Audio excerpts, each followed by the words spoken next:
Operation टायगरबाबत उदय सामंतांचं मोठं वक्तव्य, ठाकरेंचे खासदार फुटण्याच्या चर्चेवर स्पष्टीकरण.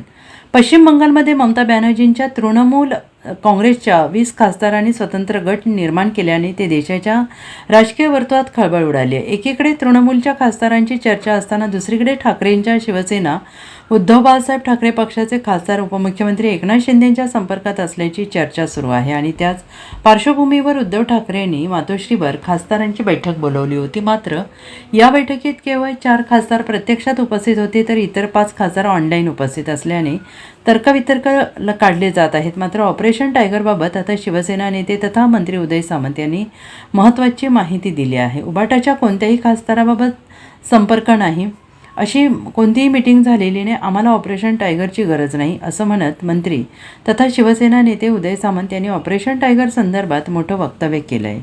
तसेच संजय राऊत यांच्या पेशन्सला दाद देत त्यांनी उभाटाचं अस्तित्व टिकवलं आहे, असंही उदय सामंत यांनी म्हटलंय. त्यामुळे एक प्रकारे उदय सामंत यांनी ठाकरेंचे खासदार शिंदेंच्या संपर्कात नसल्याचं सुचवलं आहे.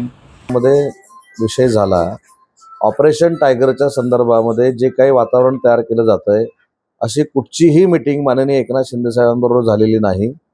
युबीटीचे खासदार काल किती उपस्थित होते किती नव्हते तुमच्या माध्यमातून आम्ही ऐकलेलं आहे. आणि मी सुरुवातीपासून सांगतोय की शिवसेना पक्षाला ऑपरेशन टायगरची आवश्यकता आहे असं मला वाटत नाही. कारण दर दिवशी शिंदे साहेबांवर विश्वास ठेवून लोक येत आहेत. आता पहिलं ऑपरेशन टायगर हे बारसं कोणी केलं? तुम्हीच सगळ्यांनी केलं. म्हणजे मी वाईट ह्याने सांगत नाही.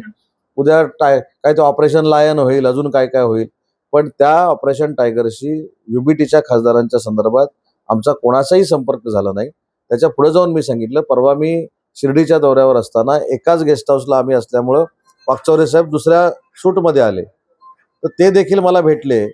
अशा पद्धतीची बातमी आली. त्याच्यामुळे वाकचौरे साहेबांना मी अजिबात भेटलेलो नाही आणि माननीय एकनाथ शिंदे साहेब देखील युबीटीच्या कुठच्याही खासदारांना भेटले नाही.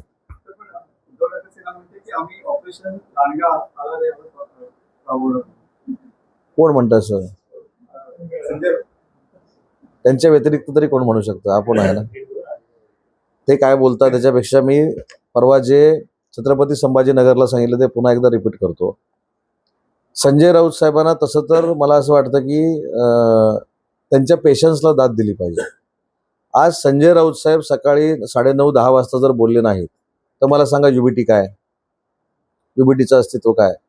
त्याच्यामुळे संजय राऊत साहेबांनी युबीटीचं अस्तित्व रोज सकाळी 10 वाजता पत्रकार परिषद घेऊन टिकवलेलं आहे. हे कोणालाही नाकारता येणार नाही. जरी ते आमच्यावर टीका करत असले तरी हे सांगतो की, आणि मग आता 10 वाजता जर बोलायचं असेल तर काहीतरी विषय पाहिजेतच ना. तर ते विषय काय आमच्यावर टीका करायची? त्याच्यामुळं आज संजय राऊत साहेबांच्या पत्रकार परिषदेमुळे युबीटीचं अस्तित्व आहे हे महाराष्ट्राला जाणवतं.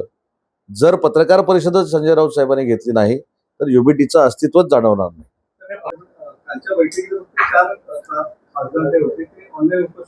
हा प्रश्न संजय राऊत साहेबांना विचारायला पाहिजे ना, बाबा का नक्की असं ते ऑनलाईन उपस्थित राहिले? आम्ही तर आमची भूमिका स्पष्ट केली. आमच्या ते संपर्कात नाही, आमची त्यांची मिटिंग झाली नाही, शिंदे साहेबांबरोबर देखील मिटिंग झाली नाही. मी शिवसेनेची भूमिका म्हणून सांगितली. Bureau report, SVN Marathi, Mumbai.